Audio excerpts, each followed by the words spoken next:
All right, guys, today we have Dave DuFour and Will Guillory, and we are doing the only game show on this side of the internet where you have to defend takes that you don't believe in. Today, Wait, guys, hold on. Now, hang on. Not necessarily, because sometimes, it's a take you believe in, right? I mean, I thought yes, that was yes. just sports television in general. People, Yeah. I mean, putting takes we're out that they don't we're all believe. kind of acting here. Today, though, guys, we have three different takes about Nikola Jokic. Number one, Prime Jokic is the best player in NBA history. Number two, if Jokic was a point guard, he'd be a top 5 point guard in the league. And number three, if you swap Joel Embiid with Nikola Jokic, the 76ers would go further in the playoffs than the Nuggets. Those are the three takes we have today. And to decide who gets the pros and who gets the cons of each side of these takes, we have a specific trivia question. And Will, since you are the guest, I'm going to give you the first chance to answer this trivia question. Let's do it. Will, by chance, do you happen to know what pick of the draft Nikola Jokic was? I want to say like maybe 45, somewhere around there. He was the 41st pick. 41st. Do you know who the 40th pick of the draft was? Jermichael Green. You are incorrect, but that is okay because that is not the trivia question. The 40th pick of the draft was Glenn Robinson III. And the trivia question today is, how many more points has Nikola Jokic scored in his career than Glenn Robinson III? Whoever gets the closest to the answer gets to decide which side of the debate. So we're going Price's Rights rules here, closest without going over? Closest without going over. 10,000 points. Man, 10,000 feels like a ton. I'm going to go with 10,001. Dave, you are correct. You are closer. Oh my god! It is 10,548. So you guys were both very close. Cooked. Yeah, Dave just cooked. Dave, would you like the pro or the con side of all these takes? You know what? I believe, I'm gonna take the pro side of all the takes. All right, Dave, since you are the pro side goes first. The first take, again, is Prime Jokic is the best player in NBA history. Your 1 minute to defend the take starts now. Well, Prime Jokic is a 2-time MVP winner, should be 3-time MVP winner. And right now, I mean, I'd argue front runner for what should be his 4th MVP. So he's on an amazing run. Just won a title, was obviously the best player during the entire playoffs in that title run. And he's doing it at the time where there's more talent than ever before in the NBA. The talent is at a higher level, 1 through 17 even. These two-way guys, if you put them in a time machine and send them back to the 80s, they'd probably be putting up 25 a game. I mean, that's how different the game of basketball is. And so it's hard to compare eras, but when you consider this era having more talent than ever before and his dominance, clearly best player of all time. Okay. Ooh, Will, nice and you have 1 minute. I like that. I would like to say I'm not going to fully hate on Jokic because, of course, he's an amazing offensive player. Something we've never seen in the NBA before, what he can do offensively, passing, scoring, post, perimeter. He's got it all, but notice the word I've said a couple times here is offensively. And last time I checked, there's 2 sides of the court. You got to be dominant on one end and the other if we're going to put you in the best of all time conversation. So Michael Jordan, he not only averaged 30 a game, but he was also arguably the best defensive player in the league during his time. LeBron James, dominant offensively, also dominant defensively in his prime. So as great as Jokic is, and of course we probably hate on him a little bit too much for his defense, he's a decent defender. He's nowhere near where LeBron and MJ were in their prime, affecting the game on both ends of the court every second they were on the court. So yeah, Jokic is great, he's climbing, but he's got a way to go before he can get in the same stratosphere with Michael Jordan and LeBron James. Okay. 2 interesting takes. You guys have the ability to discuss now and try to convince me that your take is better. I think you way undersold Jokic's defense. I mean, he's an elite defender. It's just different than what we've been accustomed to seeing out of modern centers. He plays a lot with his hands. He's more like a wing defender, but he defends bigs. He goes for the swipes going down here instead of meeting at the rim. But a side benefit to that is he's on the court more because he's never in foul trouble, plays smart, and that is the key to his game. Yeah, we talk about his offense, but his offense is head and shoulders above his peers. I mean, and that's huge. His offense, in a way, is amazing defense. So he's elite at what he does defensively. And then because he's so elite on the offensive end, it wears out the other team, and he gives his team such a cushion that the defense doesn't matter as much. I mean, the guy is just it's Michael Jordan compared to everyone else in an era where the players are all way, way better than they were during Mike's time. I'm not mad at that. This being a better era than ever. I would push back on him being elite defensively. I would say he's elite at the things he does well. But I would still say we watched in that Phoenix series last year during the playoffs. Part of the success Phoenix had, and we saw a game where both of those guys scored 40 plus, was because they put Nikola Jokic in pick and roll, and he had a very difficult time staying in front of Devin Booker and Kevin Durant. They were able to just pop jumpers in his face over and over again. Now, I would say that's a tough way to live. This is what we give you. We don't give you that's a tough way to live. We don't for give sure. you the pain. But I would say we can't call you elite if part of the game plan is we're going to attack you over and over again. And I would also say Jokic has gotten better defensively over the past few years. There was a point during his career where he was pretty bad defensively, and teams would go at him constantly, partially because his conditioning wasn't as great. Conditioning and effort. Yeah. Yeah. So he kind of learned how to, put his body in a better position so he can play longer in the games. He wouldn't tire out during the course of games. But I would say we're judging Jokic for what he's been the past couple years. And I would say MJ and LeBron at their best, they were elite defensively for much longer periods than I would say Jokic is. And I would also throw this into my case as well. If we're going to call you the best player of all time, you got to make it to more than one NBA finals. The part of being great is longevity. And now see that, and that's where you and I are going to differ, because I actually value your peak more than the longevity of your career. If you can just be at the absolute pinnacle for 4 or 5 years, that matters a lot to me. Well, see, now you say 4 or 5 years. He's been to one finals. Like year 5. He got swept in the first round a couple of years ago. MVP. So if we're talking about at your peak, he hasn't been at the top of the NBA, but these past maybe 2 years. Well, I would say talking about 3 years he has, right? I would say part of you being great is your team's success. And we've judged guys like LeBron and Michael. I would say more LeBron than Michael for what we would say lack of team success, where we would say your failures in the playoffs reflected on you personally more than your team. And I would say Jokic, maybe more than other superstars, has gotten the benefit of the doubt when we start looking at your failures in the playoffs, where rightfully so, we're talking about injuries, Jamal Murray not being there, Michael Porter Jr. not being there, them being very young in the bubble. But I would also say that comes along with being at the top of the top, that we're kind of, grasping at straws to figure out what kind of separates these guys. And I would say you got to be at the very top of the NBA for more than 1 year as NBA champion, when we're comparing you to dudes who won 6 championships, dudes that been to 10 NBA finals. That level of greatness is different. Does your tune change if they go back to back? If they win the title this year, does he move way up the list for you? Because I'm assuming he's in the top 25 for you right now. Yeah, I think he's like a very strong candidate for top 10 all time if he goes back to back and he wins a third MVP. I think he certainly deserves to be in that conversation. But again, you're fighting against Tim Duncan, a 5-time NBA champion, Kobe Bryant, a 5-time NBA champion, Shaq, 4-time NBA champion, Steph Curry, Steph Curry, a 3-time NBA champion, 4-time, or whatever it is with Steph, I don't even know. But I think when we're talking about the top of the top, you got to be able to string along 3, 4, at the very least, championship level years, even if you fall in the finals. Mm-hmm. We got to see you get there at least before we start calling you the greatest of all time.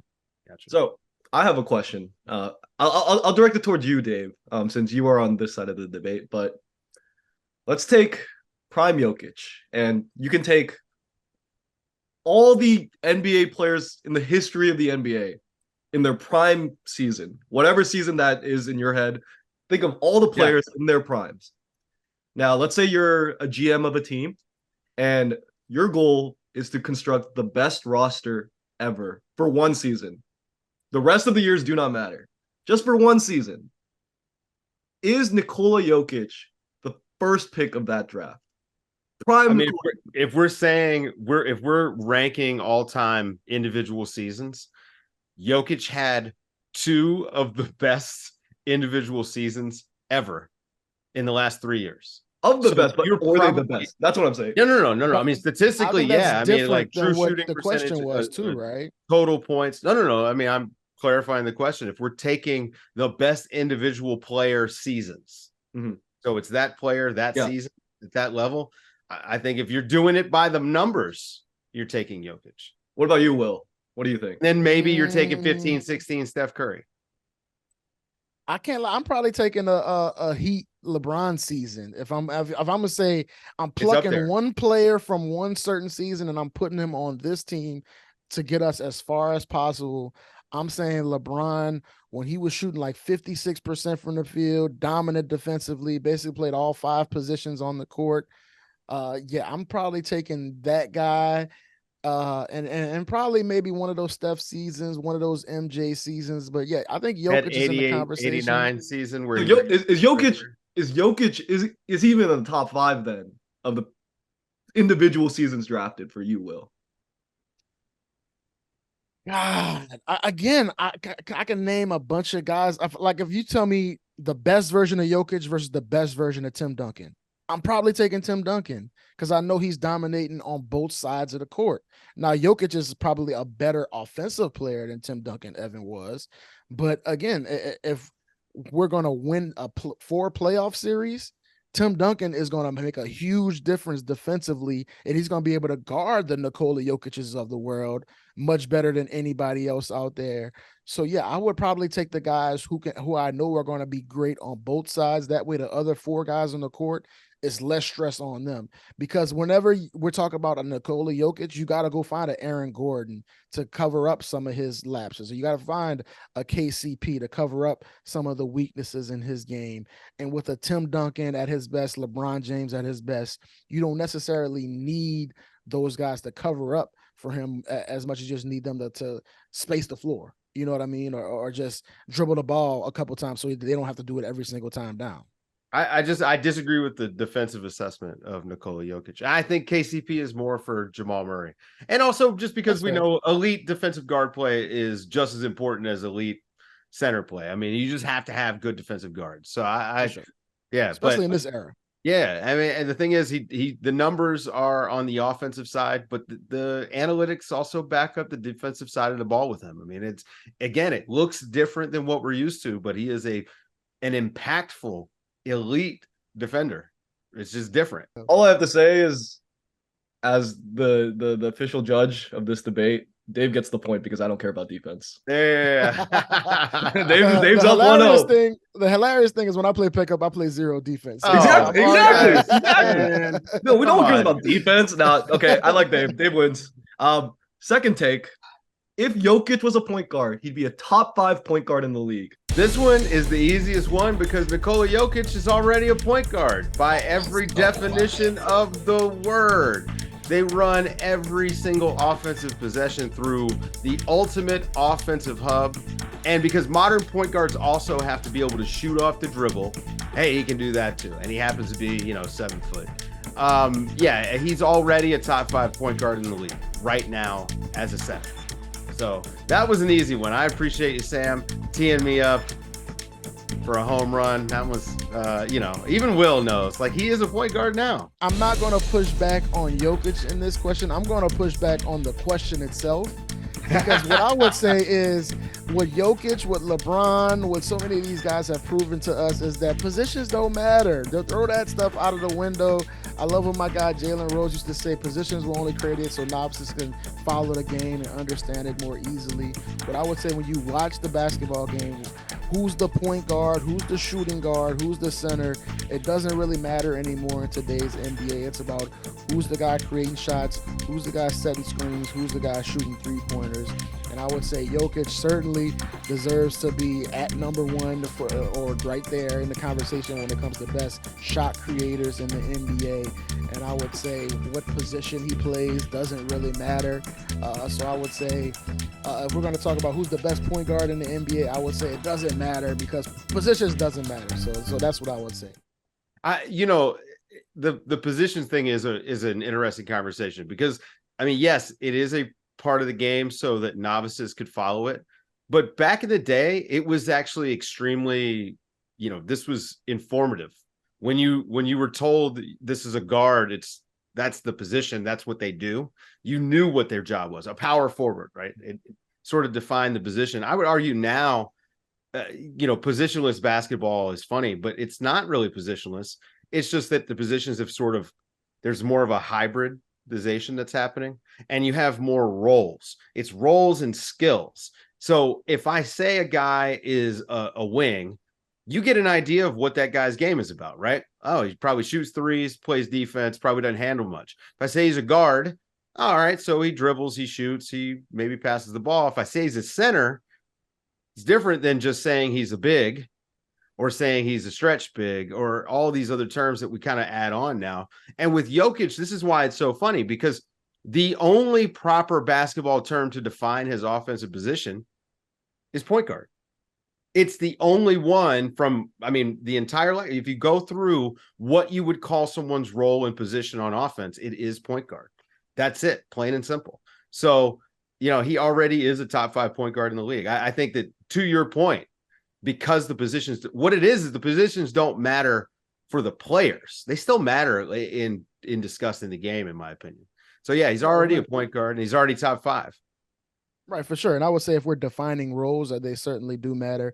But I would also say that, like, I can name 3 point guards: Pat Beverly, Stephen Curry, Josh Giddey. All play point guard, all play it extremely differently, right? So I would say if we're talking about a point guard, then I would say, okay, what's your definition of a point guard? What do you want from your point guard? Do you want somebody who's going to pass the ball? Do you want somebody who's going to score? Do you care about who he's defending on the other end? Because I would argue, well, Jokic isn't a point guard because he doesn't defend any point guards. He doesn't guard guards.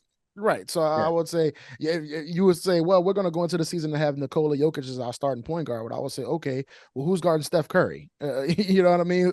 Who's going to guard Bradley Beal when y'all play them? You need guards out there to defend people. But I think you're exactly right. It's more about what role you're playing within the offense more than your particular position. And I would say a lot of times point guard, maybe more than any other position, there's a defined in a lot of people's mind what that's supposed to look like. Oh yeah, the bias supposed to play. Pure point guard. If I ever hear the term again, man, like I've heard, never hear anybody say pure small forward. Well, all they mean, here's the thing though, pure point guard just means the guy can't shoot. That's it. That's what's happened. The guy can't shoot. He passes the ball. Oh, he's a setup guy. Yeah. Oh yeah. Pure point guard. Because back in the day, nobody could shoot. That's why we think they're pure. It's like a throwback. It's like the good old days when nobody could shoot. So since we're playing a world of hypotheticals, I have a hypothetical question for both of you guys. Okay. Let's say Nikola Jokic is on a new team, and in this world, his team is a bunch of 7 foot tall people, like current NBA players that are 7 foot tall, like not a super team, but just like an average, like 7 foot tall team. And let's say they go up against the Warriors. Nikola Jokic has to guard Steph Curry. Who wins that matchup in a 7-game series? I would say Steph is a tough one because of his ability to move off the ball. Putting a bigger dude on him, he would just put a lot of stress on. I'm not even going to say Jokic is any bigger body just because he's able to run around screens, and that feeling of when you talk to NBA players, they always say Steph puts a lot of stress on you when he has the ball, but it's way more stressful after he gives it up because you don't know where he's going to go, how they're going to screen for him. Any moment you get caught slipping and he pops a 3 in your face. And I would say that's probably would jump out even more when you put a bigger guy on him who can't move around screens as well. So yeah, I would say doing that formula, it would be really tough for anybody to guard Stephen. Disagree completely. Jokic and a bunch of 7-footers. Good luck getting a rebound. You're not getting a rebound. We're going to play zone. We're going to dare you. Go ahead. Take as many shots as you want. If you miss, you better be hot, Steph. It can't be That's what I'm about to say. That's the problem with Steph. Right? You don't miss too many. Hey, listen, I'm willing to risk it. We're going to zone up. We're going to get every rebound, and we're going to score every single time down. You're not going to stop us. Putting up 150 on those short guys. You need to clone Kevon Looney at halftime to have a chance. But, okay, my question is, though, is Jokic picking up Steph at half, or No. You're gonna pick him Good up. luck. You're gonna pick him up in the circle. Good luck. Okay. All right. Be rough. Well, I'm not saying it'd be easy. since We have a strategy. I also don't like rebounding, so we'll get to the point this time. Oh my god. There man. we go. Oh my Listen. God. Rebounding's not real, man. Wait, Rebounding is how defense. it's actually how you end a Get Defense, defensive rebounding, possession. throw that out the window. Does Get not it matter. out. Listen, You I join the want to Memphis Grizzlies. I want to get rid of assists too, if you ask me. Just Exactly. I Yeah. only care about one line I watched on the it. box score. Will, I watched the highlight video that someone made on Twitter. I can't remember who did it. And it was 14 Jamal Murray assists, right? 14. Okay. So I watched it. Because it'll autoplay. I was like, that's not an assist. That's not an assist. It's kind of Not an assist. I think I counted 5 actual assists. the same thing with rebounding, man. It's not a Rebounding, you actually grab the ball. Yeah. These days, Not they'll give real. you assists. You'll pass to a guy, he'll jab step, pump Jab fake, step, dribble a take couple 2 times. dribbles, Yeah. and then he'll give you No, an assist. It's like, nah. No All right. way. Final take, guys. Final take. I think this is the most interesting one. If you swapped Joel Embiid with Nikola Jokic, the Philadelphia 76ers would go further in the playoffs than the Denver Nuggets. Dave, your 1 minute begins now. I mean, again, another just no-brainer home run. I appreciate that, Sam. Nikola Jokic, best player in the world now, 3 years running, just won a title, has been excellent in the playoffs, even in the years where his team was eliminated, where he didn't have much help. If you look at his numbers, he's been fantastic, and his team's numbers with him on the court. He also stays healthy. The guy has been incredibly healthy in his career. We talked about his conditioning earlier and how he's turned that around, and now late in games, he's one of the fastest guys on the court. I don't know if that's something you've noticed, Will, but it will be late fourth quarter, and he's beating guards down court to get deep post position. And I think when you do that and you're speeding the game up, and in particular this Sixers team now, where you've got the Maxey ball. I mean, he just dropped a 50-point game the other night. Tobias Harris being fully unleashed. I think these guys, you could see where they can operate very well off an offensive hub like Jokic. Jokic more. And that's your minute, Dave. That's your minute. Will, your 1 minute begins now. What I'm just building off of what Dave said, I think something that people don't say enough, and it would sound crazy if you just look at him. I would say Jokic is easily one of the best conditioned athletes in the NBA right now. The way he's been able to sustain, playing these big minutes, playing deep into the playoffs, maintaining his body. It's incredible what he's able to do and still be so effective late in fourth quarters. But what I would combat with Dave, and I would just say, ask Jimmy Butler, ask Ben Simmons, ask James Harden, ask Doc Rivers. There is nothing stronger than the curse of the process in Philadelphia. So as great as Nikola Jokic may be, the curse of the process might be greater. Everybody that's ran into it so far, Joel Embiid, we can just keep naming names. Everybody that's run into the curse of the process, they've fallen, and I would say Jokic would probably be one more on the list. Okay, well, before you guys discuss, I just have to note, Will, you spent 20 seconds out of the past minute supporting Dave's argument, so you got quite a ways to go. But that being said, you guys are free to discuss. True. I mean, it's just obvious to me. I mean, look, Jokic's better player. If you swap them over, clearly the Sixers are going to be a better team, because that's the way the NBA works. But the bigger point is, and I will give Embiid credit. If you notice, he's up around 6 assists a game. His passing has improved, but it's a lot of, he has to draw the double to make the play. Sometimes, I mean, Jokic throws alley-oops to Aaron Gordon where he's baited the double. And now think about what they could do with that, with Maxey on the perimeter, with Tobias Harris crashing from the corners. I mean, I just think that you would take that offense, which is potent already, and just supercharge it. Absolutely supercharge it. I mean, if you look at what Michael Porter Jr. does offensively, how easy the game comes to him, Tobias Harris would benefit probably the most of anybody. I mean, they would roll through the East, I think. Yeah, and I would say kind of what you just brought up kind of supports a little bit of my argument. Nah. Okay. Let's hear it out. Jokic has, and of course he's built those dudes up, but Jokic has benefited from having a Jamal Murray, Michael Porter Jr. spacing the floor, where Embiid hasn't had those floor spacers for him, where he's had to operate in much smaller areas and be as effective. And I would say what's happened with the MVP conversation being so toxic as it's been the past couple of years has always been one side tearing down the other, one side pretending like that the other side isn't as good. And I would say part of what's happened is that like the Jokic fan base has kind of not given Embiid as much credit as he deserves. And I'll say I was a happy Embiid MVP voter last year, and I would put the same vote in. I thought he had a better regular season than Jokic last year. I understand anybody who feels differently, but I think what Embiid has done to kind of blossom his game and kind of be effective everywhere on the court as an offensive weapon, and doing that with Tobias Harris spacing the floor rather than Michael Porter Jr. When a lot of times they're playing some of these dudes who are not a threat, and I would just say they have better total offensive players in Denver versus Philadelphia. And then we can kind of go chicken or the egg and saying, well, Jokic makes those guys look better, but whatever. I personally, I just think Denver has better offensive talent around Jokic. So I think Embiid on a nightly basis has to lift those dudes up. And that's why you see so often him having these 47, 50, 40 and 20 nights, because he has to do that to lift that offense up. So yeah, I think Embiid's an incredible player, and I think if you swap them out, I don't think it would be that big of a difference, because that's just how much I think of Embiid, even though I would agree that Jokic is the best player in the game. But I do think in this conversation, we're not giving Embiid enough credit for just how great he is and how great he's been the past couple of years as he's gotten better from year to year. Truth is, we really should be talking about a hypothetical of what happens if Jokic and Embiid played together. Now that's like amazing. You kind of got my head going that way when you said Jokic and 4 7-footers, but man, Jokic is and Embiid is a twin tower. Why didn't you kind of did that? They never think outside the box, right? Man. They never think outside the box for these super teams. They never say, well, if we have the 2 best centers in the league, nobody else can have. Who's guarding them? Who's guarding those guys? Right, especially when both of them can shoot threes. What do you do? Like the Golden State Warriors, right? Like Steph Curry. Add Jokic and Embiid to that.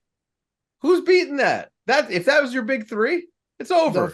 The unfortunate thing is the Pelicans did try this one day, pretty long ago now, was when they had Anthony Davis and DeMarcus Cousins on the same team. And you could argue at the time those were the 2 best centers in the NBA, even though Anthony Davis would disagree with you that he's not a center, but that's a whole different conversation. I would also disagree with you, because we were not comparing DeMarcus Cousins and Anthony Davis to Jokic and Embiid. I am not doing that. Let me be clear for the YouTube commenters. I am not comparing Boogie and AD. I actually think YouTube commenters should know, full transparency, Will absolutely was comparing those guys to Marcus.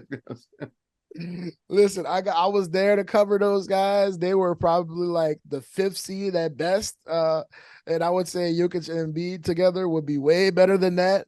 But I would say part of that's why maybe people are a little bit turned off by the idea of 2 super centers is that we saw it and it did not end well for New Orleans. If it was Jokic and Embiid with 3 like average NBA players, like no Jamal Murray, no MPJ, like the average, does that team win a final? Average NBA starters? Sure. Okay. Yeah.